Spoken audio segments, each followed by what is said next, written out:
Hello बच्चों, आज हम पढ़ने वाले हैं क्लास 10th का चैप्टर 8 जिसका नाम है इंट्रोडक्शन टू ट्रिग्नोमेट्री। बहुत ही मज़ेदार चैप्टर है, तो पढ़ने का बहुत ही ज़्यादा मज़ा आने वाला है। ठीक है, तो सबसे पहले जानते हैं ट्रिग्नोमेट्री का मतलब क्या होता है।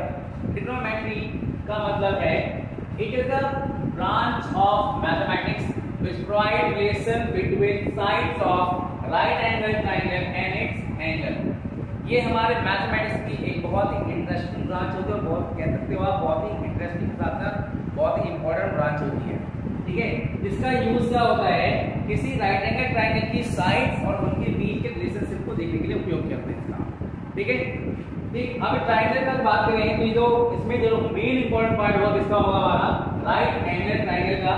ठीक है, राइट एंगल ट्राइंगल के बेस पर उसके जो एंगल्स होंगे उसी के आधार पर हम निकालेंगे इनकी साइड्स का मेजरमेंट, या कई बार आपको साइड्स गिवन होंगी तो आपको एंगल्स निकालने होंगे। ठीक है, तो कहीं ना कहीं क्या होगा, हमें एंगल को मेजर करने के लिए और इसके साइड को मेजर करने के लिए हम ट्रिग्नोमेट्री का उपयोग करते हैं। ठीक है, ट्रिग्नोमेट्री का अगर बात की जाए तो ट्रिग्नोमेट्री आपके ग्रीक वर्ड से लिया गया है, जिसमें ट्री का मतलब होता है ट्री, गोन का मतलब होता है साइड और मेटर का मतलब होता है मेजर्स। तो सिंपल सी बात की जाए, शॉर्ट पूरी बात की जाए, in short it is the measurement of three sides of triangle according to its angle. किसी भी ट्रायंगल के तीनों साइडों का जो हम कहते हैं सम निकालेंगे या मेजरमेंट निकालेंगे, इनके एंगल के बेस पर निकालते हैं। या तो हम एंगल्स निकालेंगे या क्या निकालेंगे, इनकी साइड्स को मेजर करेंगे। ठीक है, उसके लिए हम कुछ रेशियोज का उपयोग करते हैं। ठीक है, जिसको ट्रिग्नोमेट्रिक रेशियो कहा जाता है, तो हम पढ़ेंगे। फिलहाल हमें ध्यान देना है, राइट एंगल ट्रायंगल की बात होगी यहाँ पे। तो राइट एंगल ट्रायंगल हमें पता होना चाहिए कि राइट एंगल ट्रायंगल होता कैसा, दिखता कैसा है। ठीक है, तो देखो ऐसा दिखता है हमारा राइट एंगल ट्रायंगल, जिसमें क्या होता है, एक पार्ट बिल्कुल ही लेटा रहेगा, दूसरा पार्ट बिल्कुल ही खड़ा रहेगा और एक पार्ट क्या उसके ऊपर टिका रहेगा। ठीक है, तो तीन हिस्से हो गए, तीन साइड हो गई। तो हर साइड का एक एक नाम होता है। पहली साइड जो लेटी हुई है यानी जो बिल्कुल हॉरिजॉन्टल है, ठीक है, वो साइड क्या कहलाएगी, आपकी बेस कहलाएगी। जो साइड आपकी ऐसे सीधी है, वर्टिकल है, वो साइड आपकी क्या कहलाएगी, परपेंडिकुलर कहलाएगी। और जो स्लैंट साइड दे रखी है वो साइड आपकी हाइपोटेनस कहलाती है। और इसमें एक छोटा सा ना बिंदु बना रखा है, ये बिंदु जो है ये कहलाता है आपका थीटा। क्या कहलाता है, थीटा। थीटा का साइन आपका इस टाइप का होता है। ठीक है, ये हो गया आपका थीटा। ठीक है, और ये पूरा प्रोसेस किसका है, राइट एंगल ट्रायंगल का। ठीक है, आगे हम पढ़ते हैं इसके बारे में। तो अब बात आ रही है इसकी ट्रिग्नोमेट्रिक रेशियो की। ट्रिग्नोमेट्रिक रेशियो में अगर देखा जाए तो हमें इस चैप्टर के अंदर कुल मिलाकर 6 रेशियोज को पढ़ना है, जिसमें हम सभी रेशियो के बारे में पहले जानेंगे। ठीक है, इनके पूरे नाम है ये और इनके एब्रिविएशंस है। एब्रिविएशंस का मतलब इनका शॉर्ट नेम। ठीक है, तो देखो साइन को हम साइन पढ़ते हैं, कोसाइन को कॉस लिखते हैं, टेंजेंट को टेन लिखते हैं, कोटेंजेंट को कॉट लिखते हैं, सेकेंड को सेक लिखते हैं, कोसेकेंड को हम कॉसेक लिखते हैं। तो कहीं ना कहीं दिया जाए तो आपके साइन और कोसाइन में कोई ना कोई रिलेशन होगा। देखो साइन और कोसाइन इसमें क्या है, दोनों को होंगे, को मींस दोनों कहेंगे रिलेशन रिलेटिव होंगे। ठीक है, तो साइन से जुड़ा है और कोसाइन जो आगे आपको समझ में आएगा। ऐसा ध्यान दो, ये जो चीजें हमारे पास आने वाली हैं और इन्हीं के मेजरमेंट को यानी इन्हीं के फॉर्मूले को प्राप्त करने के लिए हम इसकी हेल्प लेंगे, जिसका नाम है राइट एंगल ट्रायंगल। ठीक है, ये हमने लिया यहाँ पे 90 डिग्री पे हमारे पास, और ये हमारे पास है थीटा का साइन। ठीक है, अभी देखा जाए तो थीटा की वैल्यू कहाँ दे रखी है, एंगल सी पे दे रखी है। तो सारे के सारे क्या होंगे, हम इसके साथ निकलेंगे। और जो बहुत इंपॉर्टेंट बात है, जहां पर आपका एंगल गिवन होगा ना, जहां पर आपका एंगल गिवन होगा, ठीक है, वही साइड आपकी बेस कहलाएगी। ठीक है, और जो साइड बेस है उसके जस्ट अपोजिट तो होगा, एंगल के जस्ट अपोजिट जो साइड होगी, एंगल के अपोजिट जो साइड होगी वो साइड आपकी परपेंडिकुलर कहलाएगी। ठीक है, एंगल के साथ वाली साइड बेस, एंगल के जस्ट अपोजिट वाली साइड परपेंडिकुलर, और जो स्लैंट साइड है वो आपकी हाइपोटेनस होती है। कोई प्रॉब्लम नहीं ना। बात आती है कि साइन की करते हैं, तो साइन का जो फॉर्मूला होता है वो होता है P अपॉन में H। ठीक है, तो P मतलब हो गया आपके पास, जरा P का नाम बताओ जरा क्या होगा। P का नाम हमारे पास है AB। AB हमारा परपेंडिकुलर है, और हमारे पास h क्या है, h हमारे पास है AC, हाइपोटेनस AC है, ये इसकी वैल्यू आ गई साइन की। सिर्फ इस तरह जानिए cos का जो फॉर्मूला होता है वो होता है आपके पास बेस अपॉन में हाइपोटेनस, ठीक है। तो बेस यहाँ दे देगा आपको BC और हाइपोटेनस दे देगा आपको AC। ये हमारा फॉर्मूला किसका बन गया, cos का बन गया।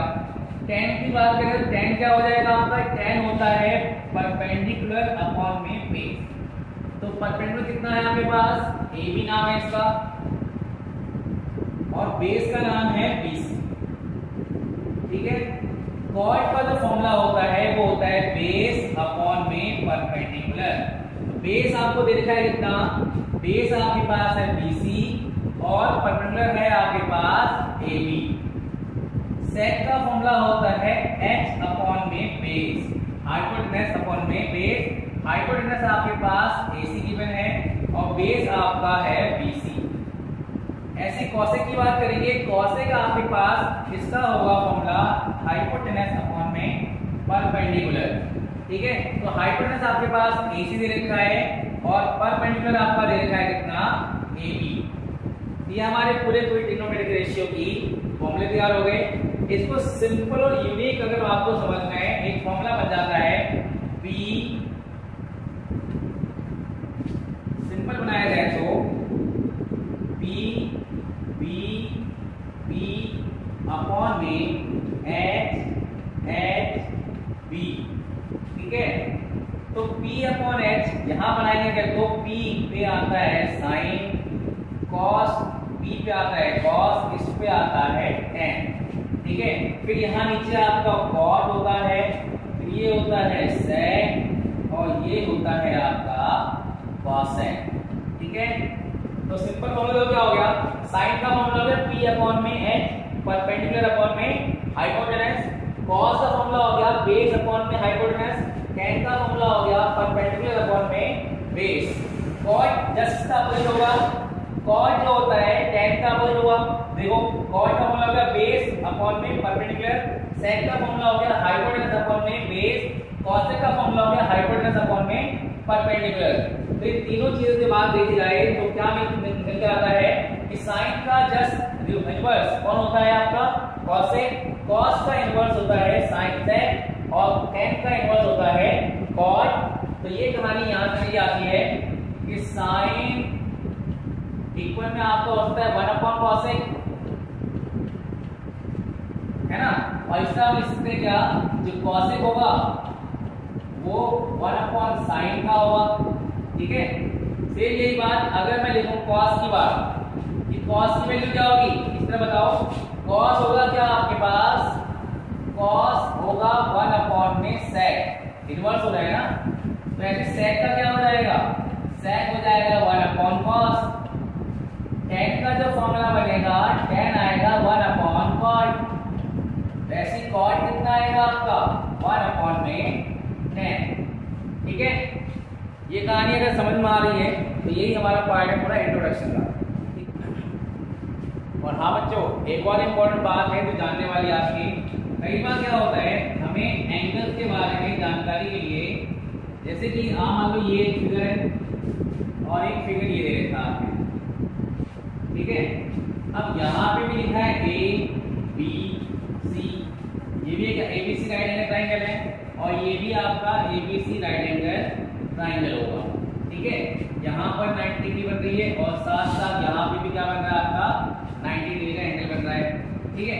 अब होती बात क्या है, यहाँ पे आपका एंगल गिवन है, इस वाले पार्ट में एंगल यहाँ गिवन था और इस वाले पार्ट में एंगल आपके ए पे दे रखा है, ठीक है।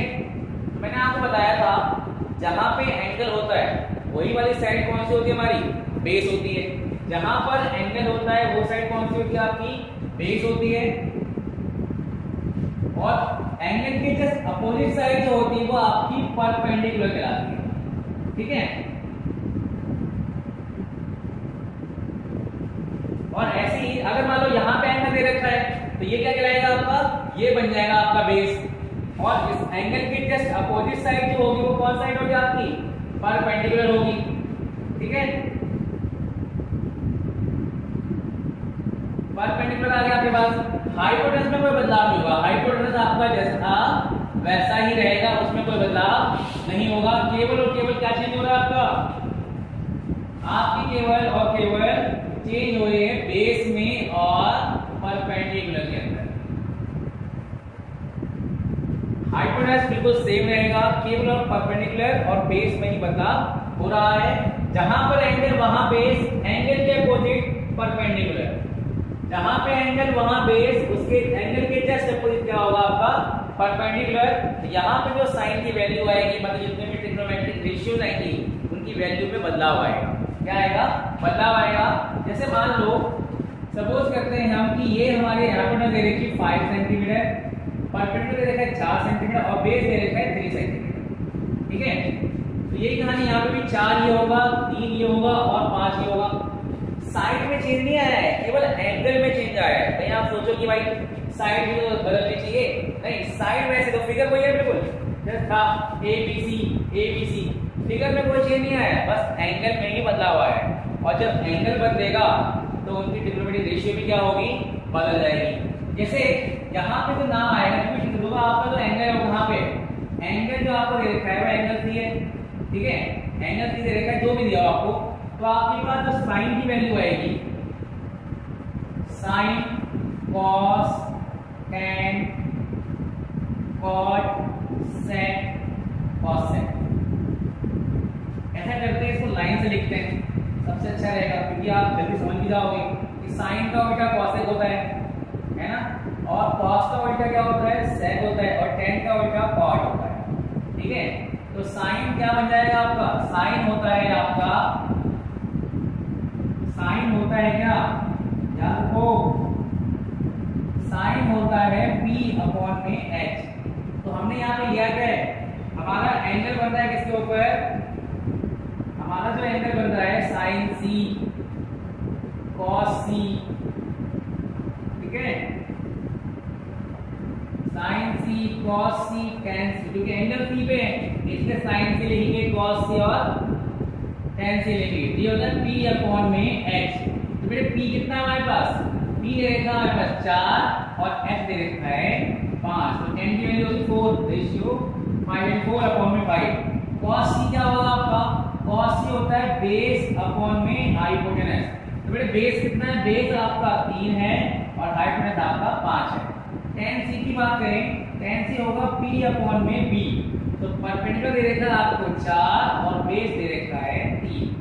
ये आ गए सबके आंसर, sin C, ठीक है, cos C और कौन सा? tan C आ गया हमारे पास। ऐसे निकालेंगे हम इसके बारे में, cosec C की बात करेंगे। cosec C की वैल्यू क्या होगी? साइन का अपोजिट होता है H/P, इसका आंसर आएगा 5/4। sec C क्या होता है आपके पास? sec C का वैल्यू क्या आएगा आपके पास? ये होता है आपका H/B। H कितना है आपके पास? H की वैल्यू 5 है और B की वैल्यू है 3, क्योंकि cosec का उल्टा होता है sec C, है ना। और बात करें इसके बाद cot C की बात करें, तो cot C की वैल्यू क्या हो जाएगी आपकी? B/H हो जाएगी, सॉरी B/P हो जाएगी। ठीक है, तो बेस की वैल्यू 3 है और P की वैल्यू कितनी है? 4 हो जाएगी। कोई दिक्कत यहाँ तक? देखो ये सारी वैल्यूज है, लेकिन कहने का मतलब ये हुआ क्योंकि एंगल यहाँ पर किस पे था? C पे था, इसलिए आंसर है। अब यही कहानी यहाँ पे दोहराई जाए, अब हम निकालेंगे साइन A, क्योंकि एंगल अब किस पे है? A पे है, जैसे साइन A आएगा, cos A आएगा और tan A आएगा। ठीक है, साइन A की वैल्यू वही P/H, तो P की वैल्यू कितनी है हमारे पास? यहाँ पे P की वैल्यू 3 है, H की वैल्यू कितनी है? 5। ऐसा तो सेम है। cos A की वैल्यू होती है P/H, ठीक है, cos A P/H, तो cos B कितना आपके पास? 4 है और H कितना है? 5। tan की बात करें, tan की वैल्यू होती है P/B, तो परपेंडिकुलर कितना है आपके पास? परपेंडिकुलर हमारा 3 है और B कितना है? 4। सेम यही कहानी करेंगे तो निकालेंगे हम क्या? cosec A। cosec A का वैल्यू निकालने के लिए आपका फॉर्मूला होता है H/B। H हाइपोटेनस आपका कितना है? 5 और B हमारे पास 3 है। जब निकालेंगे हम sec A, तो sec A का फॉर्मूला होगा H/B। तो B हमारे पास है 4, H हमारे पास है 5 फिर निकालेंगे हम cot A। cot A का फॉर्मूला होगा हमारे पास b/p। बेस कितना है हमारे पास, बेस है 4 और परपेंडिकुलर है 3।